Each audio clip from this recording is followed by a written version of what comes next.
Well, let's just jump right in. Today, we're taking a look at the hidden architecture of the entire global economy. You know, for a lot of people, finance just feels like this chaotic blur of totally disconnected headlines. Like there's inflation over here, a stock market crash over there, maybe a banking crisis somewhere else. But it's actually not random at all. It's a highly structured, deeply interconnected mechanical system. And today, we're going to synthesize the whole thing. We're going to lock all these puzzle pieces together, step by step, to give you a triumphant, structural understanding of how fiat money literally moves the world. And to do that, I want you to keep this one thought in the back of your mind for the rest of our time together. Follow one single dollar from the moment a bank types it into existence, and within minutes it will touch a paycheck, nudge inflation, move a central banker's hand, reprice a bond in Tokyo. Welcome to the machine you now understand. That right there is the unbroken causal chain we're about to trace. So, part 1, the birth of a dollar, and how banks type money into existence. We absolutely have to start at the genesis. Where does our dollar actually come from? Well, the journey kicks off the exact moment a commercial bank approves a loan. When someone borrows money, say to buy a house or expand a business, the bank doesn't go down to a vault and pull out a stack of existing cash. Nope, they simply credit the borrower's account. They literally type new demand deposits into existence. As we saw in our earlier explainer on fractional reserve banking, that dollar was born the very second the loan was approved. From there, the borrower spends it, the funds make their way to another bank, a portion is held in reserve, and the rest gets lent out again, multiplying its way through the system. The textbook math behind this process is actually pretty wild. You have this primary deposit that cascades into a whole series of derivative deposits. And here's the kicker. Over 90% of the money currently in circulation is created exactly like this. It's not printed by some giant government money printer, it's created by private banks extending credit. They are the active creators of commercial bank money out of thin air. Moving on to part 2, demand, inflation, and rates. The macro reaction.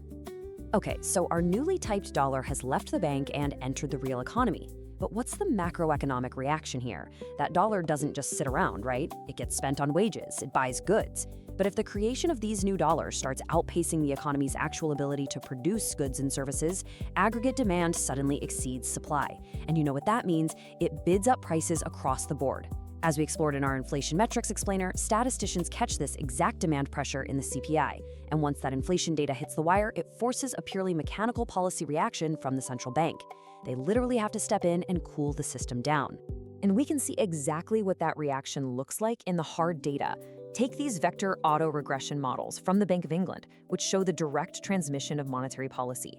When the central bank hikes the short-term interest rate by just 25 basis points to fight off that inflation, there is an immediate mechanical consequence. Output, or real GDP, actually drops after 2 quarters. And eventually, consumer prices follow suit.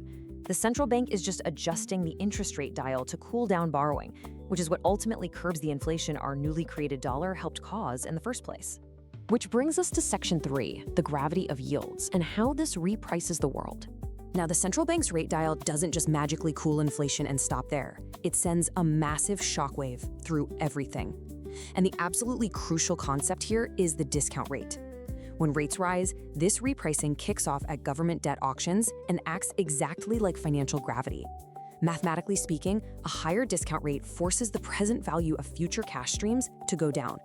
This means bonds, equities, real estate all over the world are instantly repriced lower. Our single dollar's journey has now shifted the valuation of the entire global financial market. It's crazy to think about. All right, section 4, global trade and systemic risk. The contagion network. We need to zoom out for a second, because as global dollar trade carries this shock across borders, highly correlated asset portfolios drop in value at the exact same time. This immediately weakens bank balance sheets and heavily constrains their equity capital. So to survive, these institutions might be forced into fire sales, dumping assets and driving prices down even further. It's a total doom loop that creates a massive credit freeze. As detailed in our global liquidity explainer, these crisis mechanics are just waiting in the wings whenever leverage builds up. So the very banks that created our dollar at the start of all this are now pulling back, and that amplifies economic distress everywhere. Let's look at section 5, the honest economic frontier, what top economists still debate. So we've successfully traced the plumbing of the system.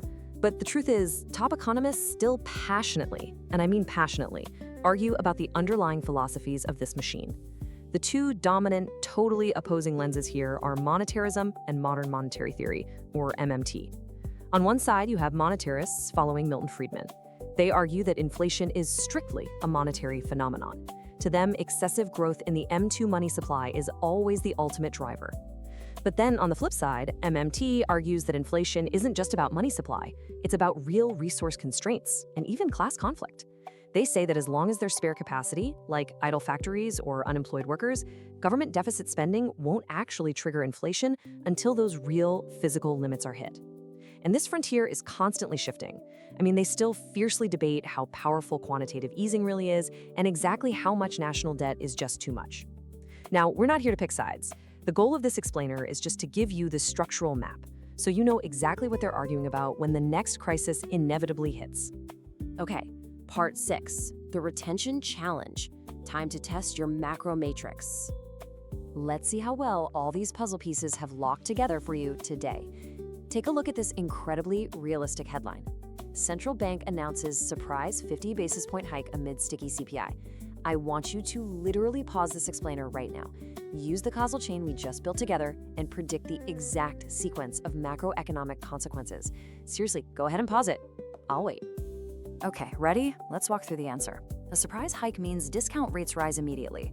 This sudden increase in financial gravity means asset prices universally fall. As those portfolios drop, bank balance sheets weaken. That elevates the risk of forced fire sales, which can trigger a credit freeze. Ultimately, real economy credit contracts, slowing down the very loan creation process that started our dollar's journey in the first place. You see how that works? It's so incredibly satisfying when you can read a single headline and instantly see the entire mechanical chain reaction click into place. Which brings us to our final section, the owner's manual, your financial matrix.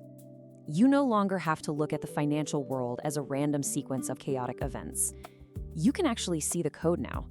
You have the owner's manual now.